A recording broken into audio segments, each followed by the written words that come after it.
আসসালামু আলাইকুম। এখন আছে আষাঢ় মাস। আর আষাঢ় মাসে একটু বৃষ্টি হবে, স্বাভাবিক বিষয়।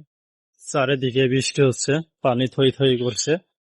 আর আমি বৃষ্টির মধ্যে একটু ধানের বেড দেখতে যাচ্ছি, কারণ আমরা কৃষক। আর এখানে ধানের বেডে পানি বাঁধলে ধানের চারাগুলো ঠিকভাবে হবে না। চলো যাওয়া যাক, তোমাদের দেখাবো। অনেকক্ষণ হাঁটার পর অনেকক্ষণ হাঁটার পর আমরা মাঠের দিকে চলে আসলাম। আসলে সবসময় আমি বাইক নিয়ে আসি, যেহেতু আজকে বৃষ্টির দিন সেহেতু বাইক নিয়ে আসতে পারলাম না। আর এই হচ্ছে, এখান থেকে নেমে পড়তে হবে আমাদের। আসল কথা বলতে গেলে কাদা, আমার পায়ে স্যান্ডেল আছে, স্যান্ডেলটা এখানে থুয়ে চলে যেতে হবে।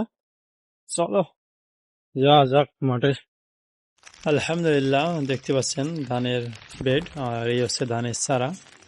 অনেক সুন্দর বের হয়েছে। আর এখন দেখা হয়ে গেল, আর বাড়ির দিকে রওনা দেবো।